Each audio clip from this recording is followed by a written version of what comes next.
Usually when we talk about changing our lives, there is um, this quiet expectation of a really dramatic overnight transformation. Right, It's yeah. like the extreme home makeover No, fantasy. so- You go to sleep as your current flawed self, and a psychological demolition crew just comes in while you're unconscious. And you wake up with a brand new, perfectly organized brain, Exactly. which is, I mean, it's a completely binary way of looking at human behavior. You were bad at sticking to your goals yesterday, and now suddenly you are an entirely different species of person who is just effortlessly good at them. Yeah. We crave that clean, beautiful break from our own history, you know? We absolutely love the idea of a blank slate. I mean, I do it all the time. Yeah. But then you step into the real world, the world of tired Tuesdays, stressful jobs, sick kids, and just endless digital distractions. Oh, the distraction. And suddenly that whole makeover show is canceled. Yeah. We're looking at a landscape of behavior change that is incredibly murky. It is the absolute definition of a messy, complicated reality. And that gap between the fantasy of a clean slate and the reality of a messy Tuesday is, well, it's where almost everyone gives up. Welcome to the English Boost podcast. We know you listening are probably juggling a busy life right now. Yeah, for sure. Maybe you're commuting, maybe you're folding laundry, or maybe you're just, trying to find 10 minutes of peace. We appreciate you being here. Today, we are looking through a massive stack of behavioral psychology research, cognitive science papers, and some really fascinating habit-tracking case studies. Yes, tons of data today. And our mission is to extract the exact mechanics of how you can actually change your habits and improve your skills. Specifically learning English, which is our focus, but the biology we're going to talk about applies to literally any goal. Absolutely any goal. The brain works the same way regardless. Right. We are going to map out how to build a routine without those exhausting crash and burn cycles. So, okay, let's unpack this because we need to start with a universal trap our research highlights. Oh, this one is so relatable. It really is. It's something every single human being has experienced. The Sunday night plan. Yes, the grand illusion of the Sunday night plan. You are sitting there on a Sunday evening, the weekend is winding down, you are feeling rested. You usually have a brand new notebook. A fresh notebook, right, maybe a fresh pen. And you just decide that starting tomorrow morning, everything about your existence will be different. You write down this massive, totally intimidating list. Oh, yeah. You're going to wake up at 5 a.m. instead of 7:30. You're going to exercise for an hour, eat perfectly macronutrient-balanced meals, practice your English speaking skills for 45 minutes. Read a chapter of classic literature. Stop checking your phone in bed entirely. Yeah. And somehow, I don't know, become this incredibly calm person who just gracefully drinks tea near a window while journaling. It paints a stunning picture, it really does. But let's look at the timeline of failure that usually follows that Sunday. Yeah, let's look at Because this new life has a lifespan of about 36 hours. 36 hours. Wow. If you're lucky, Monday actually goes pretty well. You wake up, you force yourself through the new routine, and you ride that high wave of optimism. Right, because you're excited. Exactly. Your brain is running on the novelty of the new schedule. But then Tuesday arrives. Tuesday. And the psychology papers referred to Tuesday as the truth day. Yes, the truth day. The novelty is worn off.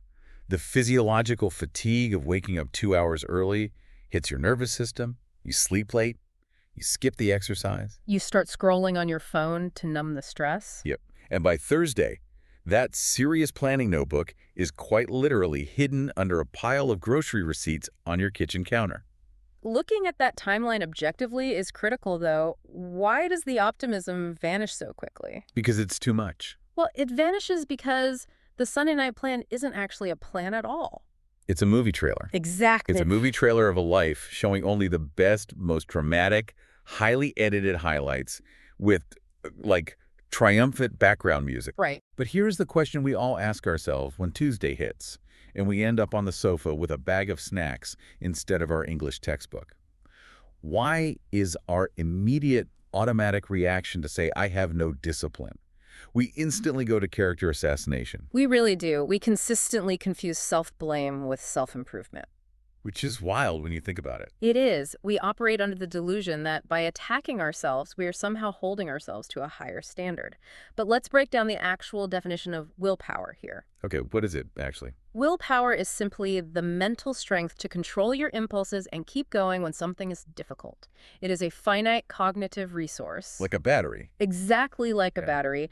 When you sit on the couch and declare, I have no willpower, you are launching an attack on your identity. You are not formulating a strategy. And it seems like that emotional burden actively prevents future attempts, right? If I tell myself I'm just fundamentally lazy, I've diagnosed myself as broken. Yes. And that gives my brain a very convenient subconscious excuse to just stop trying altogether. Which is precisely the opposite of what you want. It closes the door on progress. If relying on this finite battery of willpower and punishing ourselves when it inevitably drains is a dead end, we have to shift our approach entirely. So what's the shift? We must move from fragile, emotion-based motivation to concrete structural systems. What's fascinating here is that failure isn't because you are broken, it's because your system isn't helping you. Okay, so if willpower is just a battery that drains, a system must be something that doesn't require the battery. But, I mean, system sounds incredibly corporate. What does a system actually look like in a normal person's life? Think of a system simply as the physical and temporal architecture of your everyday life. Architecture. Right. It is your physical environment, your daily schedule, your phone notifications, the layout of your desk, and the visual reminders you encounter. Oh, I see. If your system requires you to use massive amounts of willpower every single day just to practice a language for 10 minutes, for example, if your textbook is buried in a closet and your phone is buzzing constantly on your desk, your system is guaranteed to fail. So if the system is the architecture, then the strategy must be how we navigate that architecture. Yeah. And a major takeaway from the behavioral research today is how we define a good strategy. Right. The definition is key. Because a bad strategy asks, how can I suffer more? How can I force myself to try harder? Which never works long term. Exactly. A good strategy asks, how can I make this specific action easier to repeat? Changing the framing from intensity to consistency is the entire ballgame. Which brings us to a phrase that behavioral scientists consider incredibly dangerous. Oh, I know this one. It is the sentence, I'll practice when I have time. Because in modern adult life, when I have time translates directly to never. Never. Literally never. Time does not magically materialize. A Tuesday evening is always going to be filled by something else, usually whatever is easiest, most comforting, or loudest in that specific moment. So the structural solution is to pinpoint microactions and attach them to existing anchor habits. Like what? Well, instead of the vague promise to, practice English today, the strategy becomes, after I pour my morning coffee, I will practice for exactly 5 minutes. I have to pause here because you, listening right now, might feel exactly the same way I do when I hear the phrase 5 minutes. You think it's too small. 5 minutes feels annoyingly small. When I have these massive ambitions to be totally fluent, presenting a presentation in a second language, 5 minutes feels like an insult to my own goals. Oh, it absolutely wounds the ego. But the biology of habit formation shows that lowering the activation energy, the friction required to start a task, is infinitely more valuable than occasional, exhausting efforts. It makes sense when you look at other areas of life, though. Most genuinely useful things are slightly annoying. Very true. Eating enough fiber is annoying. Going to sleep at a consistent hour is annoying. Answering administrative emails is annoying. Yeah, nobody wants to do it. Motivation is a fantastic emotion on a Sunday when you are fully rested. But on a Tuesday evening, after work, when your prefrontal cortex is completely fried and all you want is a bowl of pasta and total silence, Motivation does not exist. it's gone. You need a 5-minute system that can survive a zero motivation environment. Exactly. You are designing a life where the default action pushes you slightly forward, even when you have zero emotional energy to invest. Okay, let's play devil's advocate. Let's say I have my tiny, annoyingly small 5-minute strategy. After I pour my coffee, I will open my English app for 5 minutes. Okay, perfect system. But why do I still avoid doing it? Even when the system is small, we often just stare at the coffee cup and walk away. If it's not a system failure, what is happening in our brains? Well, now you are stepping into the psychology of procrastination. Here we go. Procrastination is delaying something important even when you know there are negative consequences to that delay. But the public misunderstanding of procrastination is massive. Yeah, we almost exclusively label it as laziness. We do. We say, I'm just being lazy today, as if it's a moral failing. Right. But cognitive psychology shows that procrastination is rarely laziness. It is actually an emotional regulation problem. Emotional regulation. Yes. When you avoid that English app, you aren't avoiding the physical act of tapping a screen. You are avoiding the subtle negative emotions associated with the task. Like what? Perhaps confusion, a fear of making mistakes, perfectionism, or just a profound sense of overwhelm. The research had a fascinating example of how our brains quietly overcomplicate things to justify avoiding them. Think about a task as simple as calling a friend. Oh, this is a great example. It literally requires pushing a piece of glass on your phone, but your brain quietly starts asking, wait, what if they're busy right now? Is it too late to call? What if we don't have anything to talk about and it's awkward? Yeah. Suddenly, pushing that glass button feels like a heavy, emotionally complicated burden, so we avoid it entirely. So what your brain is doing in that moment is identifying a barrier. If we connect this to the bigger picture, a barrier is simply a specific point of friction that blocks your progress. Okay. But because we rarely stop to articulate what the actual barrier is, we just feel a vague sense of dread and default to calling ourselves lazy. So the actionable step for our listeners is to interrupt that self-blame. Instead of saying, I'm lazy, you have to pause, look at the task, and ask, what is the actual barrier right now? Exactly. Naming the barrier dictates the strategy. If the barrier to speaking English is a genuine fear of making mistakes in front of others, your strategy shouldn't involve joining a massive conversation group. That would just make it worse. Right. Your strategy should be to start alone. Record one sentence of yourself speaking into your phone's voice memo app where absolutely nobody else can hear it. And if the barrier is simply forgetfulness, you genuinely just forget to do it, you don't need to summon willpower. You just need to alter the physical environment. Change the architecture. Right. Put your study notebook literally leaning against your coffee maker so you physically have to move it to get your caffeine. That is exactly the kind of structural fix we are talking about. And if the barrier is boredom, which, by the way, is a highly valid biological barrier, you don't force yourself to stare at a dry grammar textbook. Right. You'll just hate it. You address the friction point by changing the medium. You use a language game, or you role-play a scenario that actually interests you. But let's say we do all of that. The notebook is blocking the coffee pot. We have a fun 5-minute game ready to go. We are still up against our own brain's evolutionary wiring, aren't we? Yes, unfortunately. We still have to fight the desire for immediate, effortless comfort. Here's where it gets really interesting, because I think this is where the concept of impulsivity derails the best systems. Impulsivity is acting quickly for an immediate reward without factoring in the long-term results. It is the ultimate enemy of the 5-minute plan, primarily because of how our dopamine system functions. The behavioral case studies gave an incredibly relatable scenario. You sit down with your coffee to do your 5 minutes of practice. Your phone is sitting right there on the table. Yep, sitting right there. And you think, I'll just check my messages for 1 minute before I start. And suddenly, 45 minutes have vanished, and you are deep into watching a video of a guy silently building a luxury swimming pool out of mud in the middle of a forest. A painfully common modern experience. I mean, we've all been there. We have. But why does that happen? Because logically, I wanted to study. It happens because the human brain is an ancient efficiency machine designed to seek out dopamine while conserving calories. Oh, wow. Conserving calories. Yes. The quick, highly engineered reward of that video was right in front of you. It required zero cognitive friction to access. The brain simply calculated the path of least resistance to get a dopamine hit and took it. So if I can't just throw my phone into the ocean, which I want to do sometimes, brute force clearly isn't the answer here. Do we have to somehow trick our dopamine receptors into wanting to do the hard thing? Well, you don't trick them, you work alongside them. If your brain is desperately seeking a reward, you need to deliberately connect a guaranteed immediate reward to the difficult habit you are trying to build. We call this habit pairing. You are essentially creating a toll booth for your own joy. That is a great way to visualize it. You tell yourself you can only listen to your absolute favorite true crime podcast while you are taking your daily walk. Okay, that makes sense. Or, for the English learners listening, you buy your favorite expensive coffee beans, but you are only allowed to drink that specific coffee during your 5-minute English practice. Oh, I love that. You hack your brain's impulsivity by giving it the immediate reward it craves, but attaching a structural toll to access it. Don't make habits feel like punishment.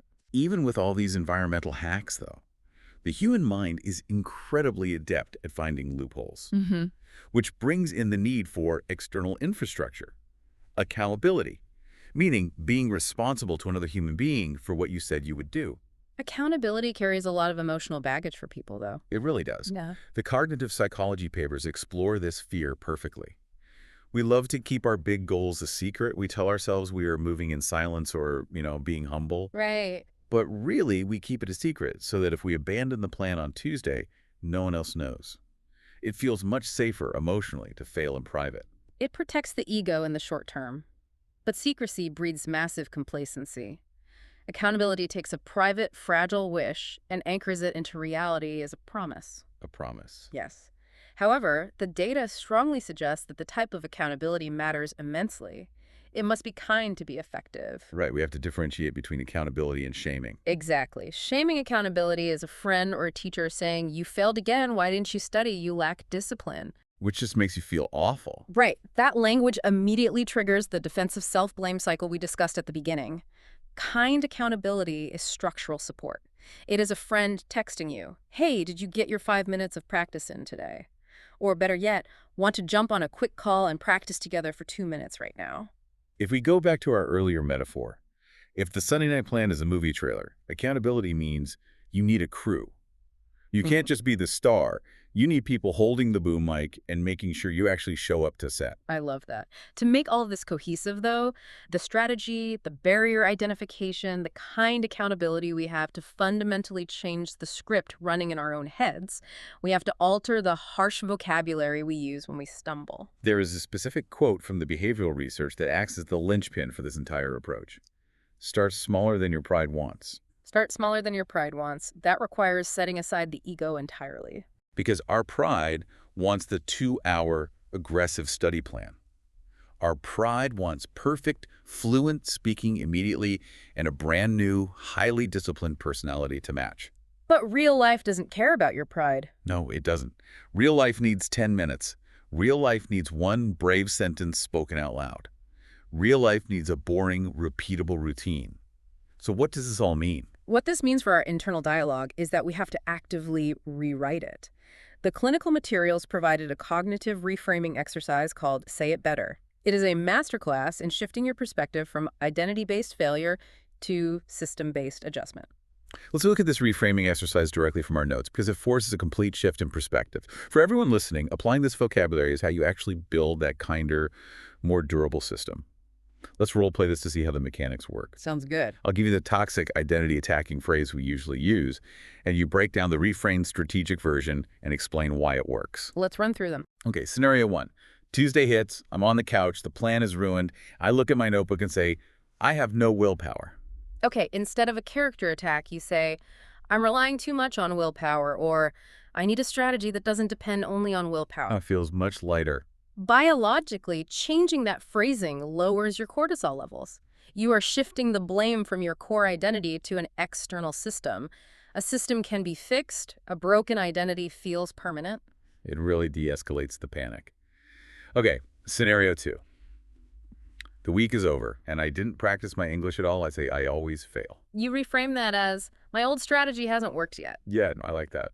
This is crucial for maintaining neuroplasticity. It points entirely to the method, not the person. It implies that a correct functional method actually exists out there, and you simply haven't discovered it yet. It keeps the mind curious instead of defeated. Okay, scenario 3. I want to learn, but I just feel a sense of dread when I look at the textbook. I say, something always stops me. You say, "I need to understand my barrier." By using that vocabulary, you transform yourself from a helpless victim of circumstance into a behavioral detective. Right. You are acknowledging that the friction is a tangible, solvable problem, not a mysterious curse. Okay, scenario 4. My phone is in my hand. I meant to check the weather, and an hour has vanished into mud pool videos.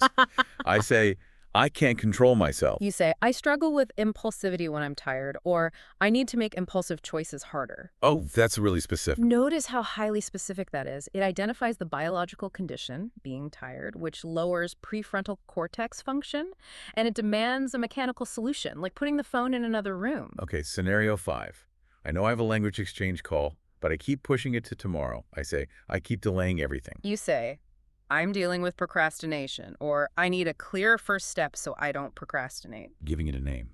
Again, you label the psychological hurdle correctly as an emotion regulation issue, and you demand a smaller, less intimidating first action to lower the emotional friction. In the final scenario, I feel completely isolated in my goals and overwhelmed. I say, Nobody checks on me. you say, I need more accountability. You take ownership of building your own support network. You acknowledge the missing piece of infrastructure instead of waiting for someone to magically read your mind and rescue you. The ultimate takeaway from all of this cognitive reframing is a total paradigm shift regarding failure. If a plan fails, you do not throw away the goal. Never. You don't bring the notebook and surrender to the couch. You look at the mechanics of your day and ask one simple question. What can I adjust? Real, lasting behavioral change is never a dramatic movie trailer moment. It is the invisible result of many small, quiet designs and arrangements in your everyday life. It is deliberately setting up your environment so that the better choice naturally becomes the path of least resistance. We don't need a demolition crew to come in and destroy our old lives. We just need to rearrange the furniture in our minds and our living rooms so we stop stubbing our toes on the same bad habits. This raises an important question, though. The clinical data points to one overarching truth that I want to leave the listener to mull over. What's that? The ultimate goal of the 5-minute plans, the barrier tracking, the dopamine pairing. The goal is not to become a flawless, highly disciplined machine. The goal is to become someone who returns. Someone who returns. I love that phrasing. Someone who comes back to the baseline after a chaotic day. Someone who misses 3 consecutive days of English practice due to a family emergency, but opens the app on day 4 without a single shred of self-punishment. Right. So as you go about the rest of your day, consider this.